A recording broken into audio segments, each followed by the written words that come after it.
Hey guys, Rob here from Rob's Handyman Service in South Bend, Indiana. I just want to make a quick video about my diesel heater setup on my tool trailer. I'll do a separate video as this trailer gets a little bit more complete. It's still very much a work in progress. Shelves aren't completely set up yet, but as you can see, it's snowing out here and it's cold. I've been using this electric heater when plugged into shore power, but I want to get the diesel heater running to keep it warm while on the road throughout the day. And there's a Facebook group called Diesel Heater Knowledge where I've asked a lot of questions and kind of wanted to make this video as a give back as well for anyone that's interested in learning more about the installation process. I didn't buy the all-in-one unit, and in hindsight maybe I should have, because it certainly would have made installation a little easier. I wanted the flexibility of being able to mount things differently, and I had that, but I spent so much time figuring everything out. You kind of see, so there's my diesel heater. It's on a shelf I built underneath this main shelf. I wanted to leave this open underneath so I could have long items going down this main aisle all the way up to the nose if need be. So I didn't want anything on the ground here, so I had the shelf up. And then there's also fits a 5-gallon bucket. You know, right now this is just some junk down here, but 5-gallon buckets and some totes fit down here. So that's probably what'll be the main storage. And then this corner became the diesel heater area. You can see the black tube there is fresh air intake through the floor, and then exhaust is the white pipe going out the side through a little exhaust turret there. You can see the fuel filter on the left and the fuel pump, and then I've got the fuel line running around the back. We'll zoom in a little bit, and it comes and circles around. It goes up there. It's a little out of focus. And then I made this rig here to hold my fuel tank, kind of protect it a little bit. Gave me a little bit more of a mounting option versus having to put it on the wall. Originally I was going to stick it over here under the door, but then I wanted to drain the fuel out of the bottom, which created an issue because it would be on the floor, and then I wanted to put it on this shelf, but I didn't want to put it next to my microwave where I'm heating up food. And it was also farther from the heater on this side. So this is what I came up with. Definitely overcomplicated everything. You can see down here, there's the fuel coming out. It runs through this hole to the back side. I just used the fuel filter that it came with. Used the fuel pump it came with. I did replace the fuel line. So I got everything set up. I do have a fairly large, it's a 3-inch diameter. It's hard to tell with that cover over it. But there is a 3-inch diameter oval hole.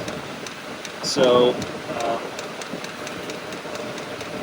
that wood is not really warm at all. I mean, it's warm from probably, air temperature.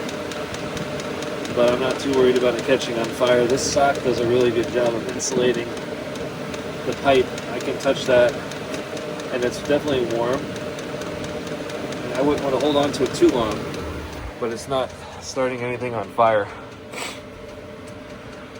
This is an Avery power station. This is providing the 12-volt power. Let's see, let me zoom in a little bit here. You can see right now it's pulling 56 watts. Let me turn the lights off in here. I think this will just be diesel heater at this point. So earlier I was checking, it was fluctuating between 24 watts and 32 watts. I think I've got the heater on high. I don't know how much the fuel pump pulls, and then the glow plug, but somewhere between 23 and 44 it's looking like. It's fluctuating quite a bit. I also have a fridge and microwave in here, but neither one of those are running right now. So that kind of gives you an idea when it's running of what the input it's taking is. I've got the wiring run up the side here. Here's the controller. So it is on 6 right now. I'm just trying to burn off all the stock oil and coatings and stuff that are on the exhaust, because it smelled pretty strong when I first fired it up, so I figured I'd run it on high. It's been running for 1 hour and 9 minutes. I do have the door open to get some fresh air in here. I do have a fan going to kind of circulate some air down there, because like I said, when I started up, you could just see the kind of the smoke and oil and stuff burning off the exhaust pipe. So there's my ductwork. I just have it blowing out to the main area.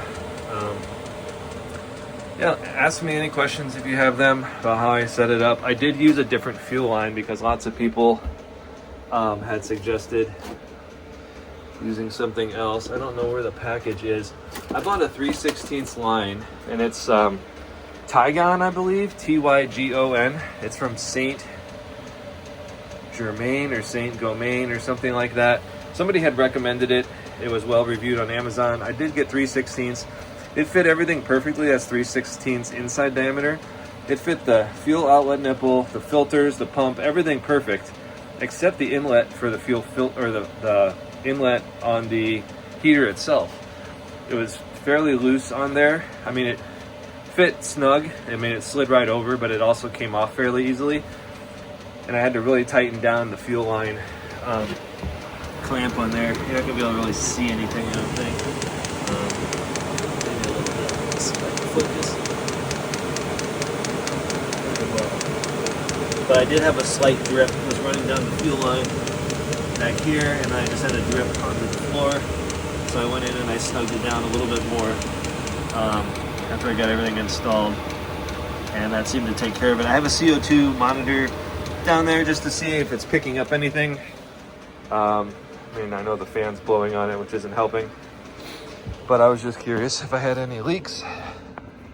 And then out here, this is a 6x12 tool trailer. Here's the exhaust on the outside.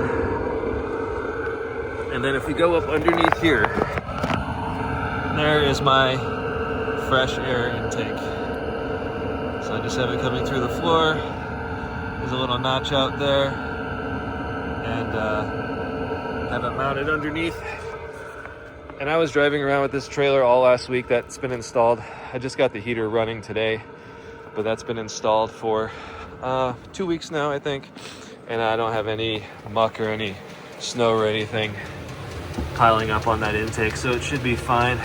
But if you guys have any questions, I'm happy to answer them if I can. I'm by no means an expert, but I certainly learned a lot through this process. So happy to help where I can. Anyway, thanks for watching, and I'll catch you in the next video.